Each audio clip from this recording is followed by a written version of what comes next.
വെള്ളി നക്ഷത്രം എന്ന ചിത്രത്തിലെ അമ്മുക്കുട്ടി എന്ന കഥാപാത്രത്തെ ആരാധകർ ഇന്നും മറക്കുവാൻ വഴിയില്ല. കുക്കുരു കുക്കുരുക്കൻ എന്ന പാട്ടിലൂടെ കുസൃതിയും കളിയും ചിരിയുമായി മലയാളികളുടെ മനസ്സിൽ ചേക്കേറിയ താരമായിരുന്നു അമ്മുക്കുട്ടിയായി എത്തിയ തരുണി. മലയാളത്തിലെ ആദ്യത്തെ ഈ ഒരൊറ്റ സിനിമ കൊണ്ട് തന്നെ ആരാധകരെ ഒരുപാട് നേടിയെടുക്കാൻ തരുണിക്ക് കഴിഞ്ഞിട്ടുണ്ട്.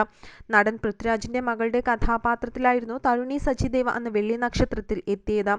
ആദ്യ സിനിമയിലൂടെ തന്നെ നിരവധി ആരാധകരെ കൂട്ടാൻ തരുണിക്ക് കഴിഞ്ഞു. വെള്ളി നക്ഷത്രം കണ്ടവരെല്ലാം അന്ന് പറഞ്ഞിരുന്നു, ഈ കുട്ടി ഈ ചെറുപ്പത്തിലും വലുതായിക്കഴിഞ്ഞും ഒരുപാട് കഥാപാത്രങ്ങൾ ചെയ്യുമെന്ന്. അത്രയധികം അഭിനയ മികവും കഴിവുമുള്ള കുട്ടിയാണ് തരുണിയെന്ന് അന്ന് തന്നെ ആരാധകരൊക്കെ ഒരേ സ്വരത്തിൽ പറഞ്ഞിരുന്നു. പക്ഷെ അതിനെയെല്ലാം വേദനിപ്പിച്ചുകൊണ്ട് ഈ വാക്കുകളെയെല്ലാം വിഫലമാക്കിക്കൊണ്ടായിരുന്നു അന്ന് അമ്മുക്കുട്ടിയായി അഭിനയിച്ച തരുണി മരിക്കുന്നത്. തൻ്റെ കൊച്ചു പ്രായത്തിൽ തന്നെ പറക്കമുറ്റുന്നതിനിടയിൽ തന്നെ തരുണി മരിക്കുകയായിരുന്നു. ജീവിച്ചു തുടങ്ങുന്നതിനിടയിലാണ് തരുണിയെ മരണം തേടി എത്തുന്നതും. വിമാന അപകടത്തിലായിരുന്നു അന്ന് മരണം സംഭവിച്ചത്. തരുണിക്കൊപ്പം അമ്മയും മരണപ്പെട്ടിരുന്നു. മരിക്കുന്ന സമയത്ത് തരുണിക്ക് 14 വയസ്സ് മാത്രമായിരുന്നു പ്രായമുണ്ടായിരുന്നത്. മരിക്കുന്നതിന് മുൻപ് തരുണി സുഹൃത്തുക്കളെയെല്ലാം കാണുകയും ഇവരോട് യാത്ര പറയുകയും ഒക്കെ ചെയ്തിരുന്നു. ഇതിനിടെ ഇനി കാണാൻ സാധിച്ചില്ലെങ്കിലോ എന്ന തമാശ പോലെ തരുണി പറഞ്ഞതായും കൂട്ടുകാർ ഇന്നും ഓർക്കുന്നു.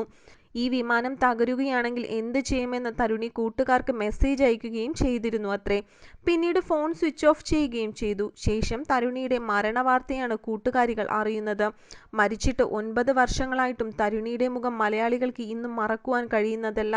കളിയും ചിരിയും കലപില എന്നുള്ള സംസാരവും ഒക്കെ കൊണ്ട് മലയാളികളുടെ മനസ്സിൽ അത്രയധികം ആഴമേറിയ ഒരു സ്ഥാനമാണ് തരുണിക്ക് അന്നും ഇന്നുമുള്ളത്. തരുണിയുടെ മരണത്തിൽ ഇന്നും വേദനയിൽ തന്നെയാണ് മലയാളി ആരാധകർ എല്ലാ പേരും.